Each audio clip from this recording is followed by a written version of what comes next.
जिस समय में आप खड़े हैं और आप जी रहे हैं, आपने क्या देखा और आप क्या देख रहे हैं कि किस तरह कलीसियाओं पर शताव है, कलीसियाओं को तोड़ा जा रहा है, बंद कराया जा रहा है।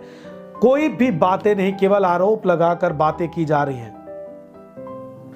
किस तरह परमेश्वर के दास की बेल होने भी नहीं दिए जा रहे हैं। किस तरह लोग गलत बातें कर रहे हैं, उनका झूठी बात करना, झूठे काम करना। कोर्ट में भी वो झूठे काम कर जा रहे हैं, जिसके कारण से न्याय करने में जो न्यायाधीश है वो भी न्याय नहीं कर पा रहे हैं। किस तरह लोग जो एक न्यायाधीश के पास जो भी थाने से कमेंट जाता है उसमें वो लोग देरी कर रहे हैं। देरी करते करते डेट बढ़ाते जा रहे, डेट बढ़ती जा रही, और ऐसे करके बहुत लेट उन्होंने कर दिया। लेकिन इससे कोई भी हमारे आत्मिक जीवन पर प्रभाव नहीं पड़ता।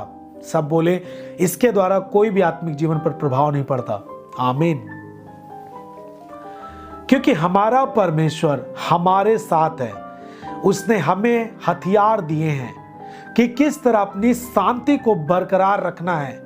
थोड़ी थोड़ी बातों पर अपनी शांति खत्म करके अशांति में नहीं आ जाना है। किस तरह लड़ाई झगड़ों में नहीं आ जाना है। किस तरह अपनी शांति को बरकरार रखना है। हमें परमेश्वर के हथियार को बांधने चाहिए।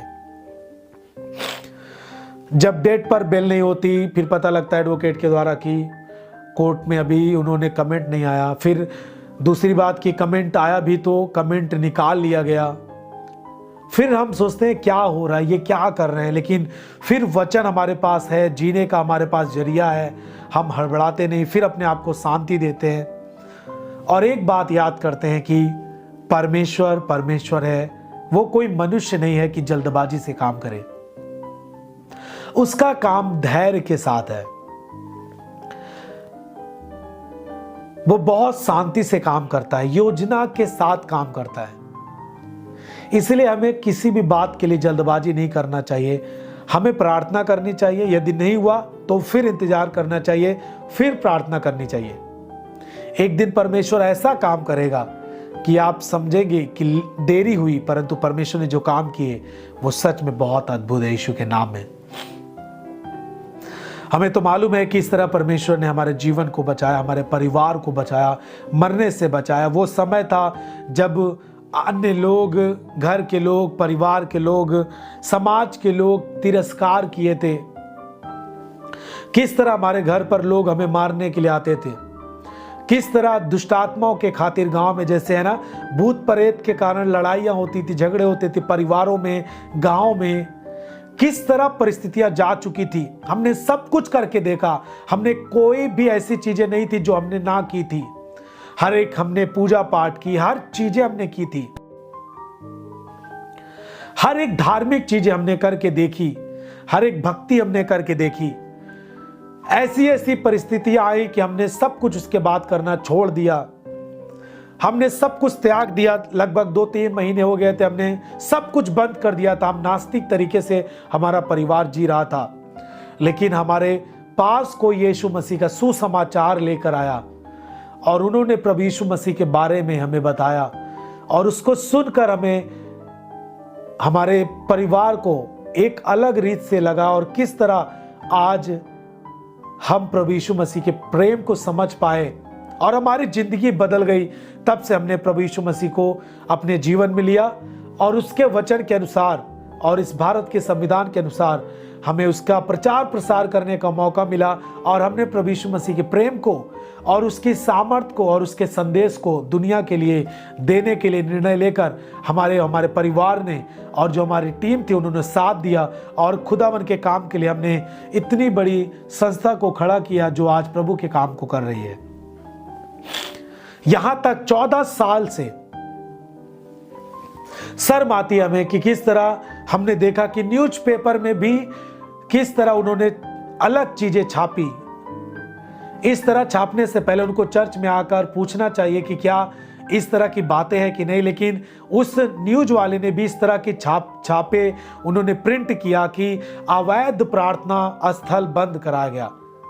लगभग 10 सालों से ये चैरिटेबल ट्रस्ट है, रजिस्टर्ड है,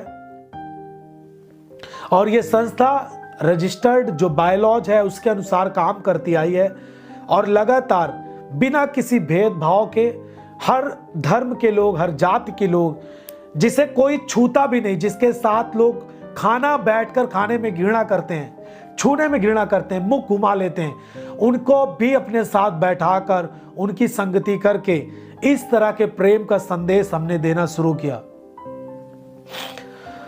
और हमारे पिताजी ने किस तरह परमेश्वर के काम को किए और लगातार शांतिपूर्ण तरीके से खुदा का काम कर रहे थे। लेकिन कुछ लोग जो इन सब चीजों में इंटरेस्ट नहीं रखते, जो किसी से प्रेम कर नहीं सकते, जो किसी को अच्छी चीजें सिखा नहीं सकते, उनको प्रेम कर नहीं सकते, खुद तिरस्कार करते उनको, लेकिन उनको आज हम प्रेम करके यीशु मसीह का प्रेम दिया और यीशु मसीह के वो दीवाने हो गए, तो उनको दिक्कत होने लगी और उन्होंने झूठे आरोप लगाना शुरू किए, झूठी बातें गढ़ी। आप क्या समझते हैं? इस तरह की बातें करके उन्होंने जो भी गलत आरोप लगाए, और 2021 में जो चर्च जब बंद हुआ था पिछले साल में 2021 में, किस तरह चर्च को 2021 में 22 फरवरी को माननीय हाई कोर्ट के द्वारा ऑर्डर भी चर्च को मिले कि कोई भी प्रॉब्लम ना दिया जाए, चर्च को शांतिपूर्वक चल रहा है, उनका अधिकार है, उनको आराधना करनी दी जाए। और उसके बाद फिर चर्च फिर से अच्छी तरह चलता था, लेकिन कुछ लोगों ने झूठे आरोप लगाकर अलग रीत से क्या क्या किया और चर्च को बंद करा दिया गया। हम खुद देख रहे हैं कि किस तरह लोग किस तरह की बातें, झूठी बातें कर रहे हैं, कोर्ट के आदेश का भी उल्लंघन कर रहे हैं। मुझे यदि कोई भी मीडिया के कोई भी अधिकारी, कोई भी चीज, कोई भी जन मुझे सुन रहे हैं, तो मेरी इस बात को आप नोट करें और इस बात का आप हमें न्याय दिलाएं कि किस तरह झूठी बातें की गई हैं। हम सब किसी के लालच, किसी के दबाव से नहीं आए प्रभु में, और ना किसी को लालच, कोई दबाव देते हैं। उनके मन पर, उनके स्व इच्छा पर यह निर्णय है कि वो क्या करना चाहते हैं। हालेलुया। सो आप देख रहे हैं कि किस तरह बातें हो रही हैं। इन दिनों में भी आपको परमेश्वर के हथियार लेने हैं। जो बातें गलत कर रहे हैं उनके लिए गलत बातें नहीं करना, जो आपको गालियां दे रहे हैं उसके लिए गाली कभी नहीं निकालना। ये परमेश्वर के हथियार हैं। यदि आप गाली के बदले गाली देना शुरू करेंगे तो ये आपको आपके उद्धार से दूर कर रहा है। शैतान तो चाहता है कि आप उलझ जाएं, आप गाली दें, आप विरोध करें, आप भी डंडे उठाएं। लेकिन यदि आप परमेश्वर के जन हैं, आपके पास हथियार होना चाहिए, आत्मिक हथियार। हर चीजों को हैंडल करना है परमेश्वर के वचन को, परमेश्वर के वचन से। हर चीजों का सामना करना है परमेश्वर के वचन के द्वारा। कोई भी चीजें वचन के बाहर से आप ना करें, यदि आप एक मसीही हैं तो। इसीलिए परमेश्वर के हथियार को आपको बांध लेना चाहिए ताकि आप स्थिर रहें। आमीन। इस वचन के सुने जाने से परमेश्वर आपके जीवन को बहुतायत में आशीष दे। आमीन। आप हमारे चैनल को सब्सक्राइब करें और वीडियो को लाइक करें और दूसरे के पास शेयर करें।